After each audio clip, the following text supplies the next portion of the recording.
Students, I am going to talk about chapter 1, crop production and management. Peli and Pojo went to their uncle's house during the summer vacation. Their uncle is a farmer. One day they saw some tools like खुरपी, sickle, shovel and plug in the field. तो पेली and Pozzo को हुआ कि इसका use कहाँ पे होता होगा. पेली एंड पोजो ने क्या देखा?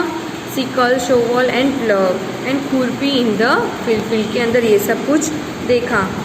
You have learned that all living organism require food. सबको, जितने भी लिविंग थिंग्स होते हैं, लिविंग ऑर्गेनिजम्स होते हैं, उन सबको खाने की ज़रूरत पड़ती है, फूड की ज़रूरत पड़ती है.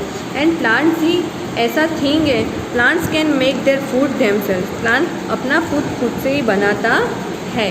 प्लांट्स कौन फूड अपना खुद से ही बनाता है? Plants. Can you recall how green plants synthesize their own food? Animal including humans cannot make their own food. Animals and humans अपना फूड खुद से बनाते नहीं हैं, ओनली प्लांट्स ही बनाते हैं. वो आप पिछले स्टैंडर्ड में पढ़ चुके हो. Now we talk about we get energy from the food is utilized by organisms for carrying out their various body functions such as digestion, respiration and excretion. हमारी बॉडी ये जो फूड में से एनर्जी मिलती है उसका यूटिलाइज किस में करते हैं? अपने डिफरेंट बॉडी पार्ट्स में करते हैं. हमारे बॉडी पार्ट्स में जो फंक्शंस होते हैं उसमें सिस्टम्स होती है. वो सिस्टम्स के अंदर ये एनर्जी का यूटिलाइजेशन होता है, like digestion, respiration and excretion. We get our food from plants और एनिमल्स और बोथ. हम अपना फूड कहाँ से बिलोंग करते हैं? हम कहाँ से लाते हैं? प्लांट्स एंड एनिमल दोनों में से. आपने कभी सोचा है कि food has to be produced on a large scale? Food को हम लार्ज स्केल में कैसे बना सकते हैं, है ना? In order to provide food for a large population यानी कि पीपल्स बढ़ते हैं, लोग बढ़ते हैं, एनिमल्स बढ़ते हैं ना. तो इतनी सारी पॉपुलेशन में क्रॉप्स देने के लिए regular production, proper management and distribution is necessary. ये सब बहुत इंपॉर्टेंट थिंग है. First of all regular production, proper management and distribution. यानी प्रोडक्शन अच्छे से करना है, प्रॉपर मैनेजमेंट, उसका मैनेजमेंट अच्छे से करना है, किसका? क्रॉप का. और उसको सेम डिस्ट्रीब्यूट भी करना पड़ता है. When plants of the same kind are cultivated at one place on a large scale it is called a crops. Underline this sentence, crop. When plants of the same kind are cultivated at one place on a large scale, it is called a crop. जब भी एक ही जैसे plant को एक ही जगह पे उगाया जाता है लार्ज स्केल में, है ना, ग्रोथ किया जाता है एक ही जगह पे, तो उसको बोलते हैं क्रॉप्स.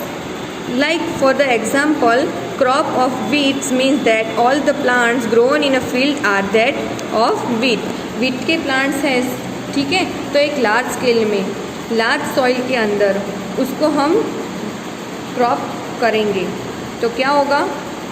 कल्टीवेटेड करेंगे तो उसको हम क्या बोलेंगे? क्रॉप. वीट के प्लांट को हम एक ही जगह पे कल्टीवेटेड करेंगे एक ही स्केल के अंदर, तो उसको हम क्या बोलेंगे?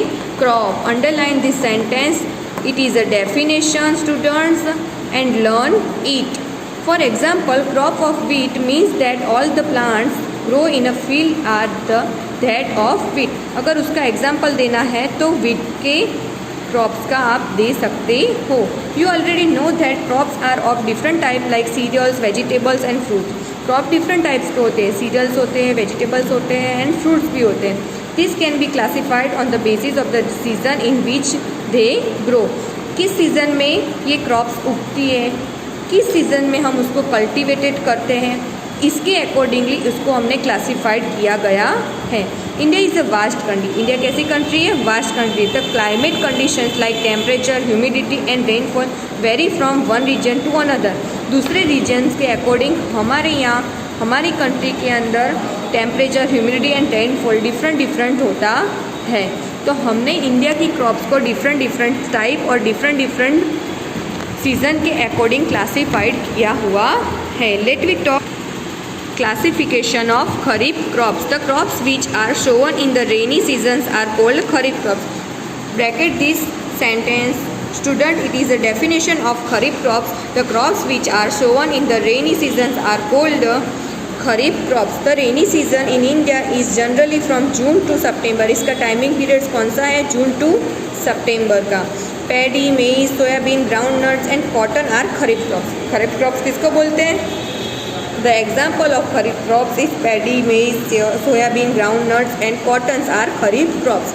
Now we talk about rabi crops. The crops grown in the winter season, October to March, is the time periods of October to March are called rabi crops. Example of rabi crops are wheat, gram, peas, mustard and linseed. It is the example of rabi crops. Besides these pulses and vegetables are grown during summer at many places. कई बार summer की seasons में ये सारे crops भी उगते हैं जो रबी crops में क्लासिफाइड हमने किए हुए हैं. Now we want to talk about crop productions. Cultivation of crops involves several activities undertaken by farmer over a period of time.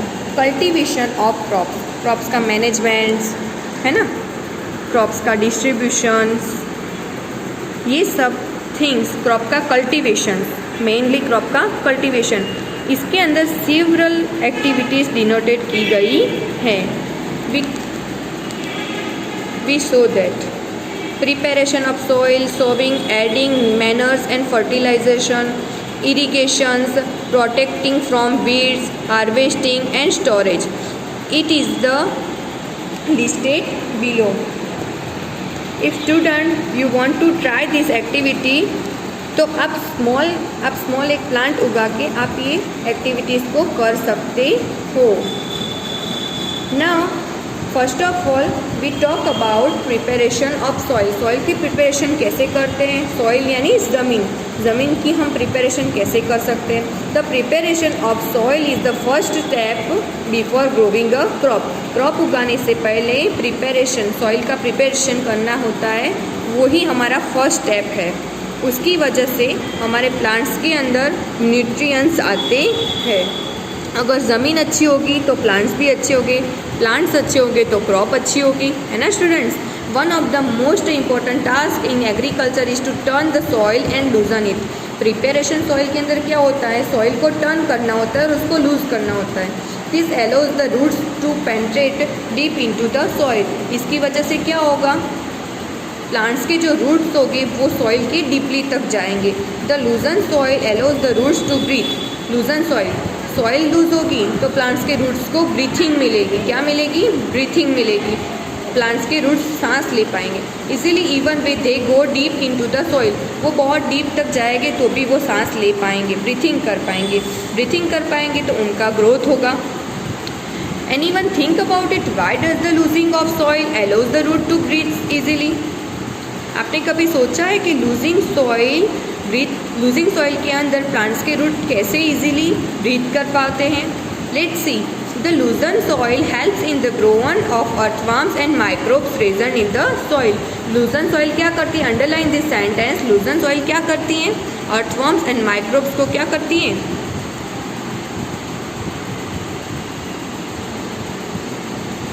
Anyone tell me, क्या करती है?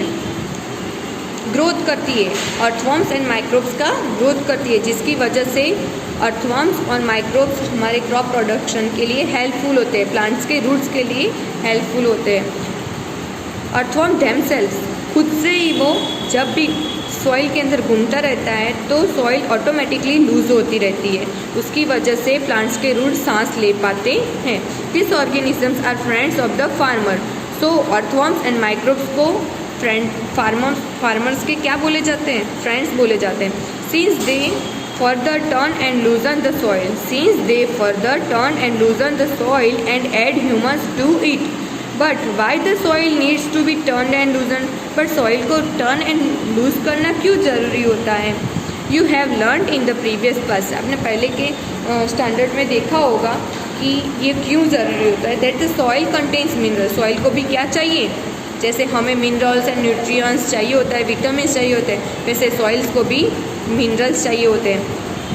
The soil contains minerals, water, air and some living organism. In addition, dead plants and animals they get decomposed. जो plants and animals जो मर जाते हैं वो decompose बनाते हैं. क्या बनाते हैं? खाद बनाते हैं.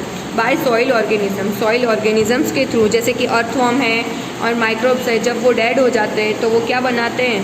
डिकम्पोज हो जाता है सॉइल के अंदर, और वो क्या बनाते हैं? खाद बनाते हैं, मैनर बनाते हैं. In this way, various nutrients in the dead organisms are released back into the soil. These nutrients are again absorbed. है ना? Since only a few centimeters of the top layer of soil supports plant growth, turning losing soil beings the nutrient-rich soil to the top so that plants can use these nutrients. आपको पता है कि जब soil loose नहीं होती और turn नहीं होती है तो प्लांट्स को न्यूट्रिएंट्स मिलता नहीं है, और जब लूज़ होती है सॉइल और टर्निंग होती है तो प्लांट्स के रूट्स को डीपली न्यूट्रिएंट्स मिलता है. स्टूडेंट, नाउ होमवर्क में आपको क्या करना है?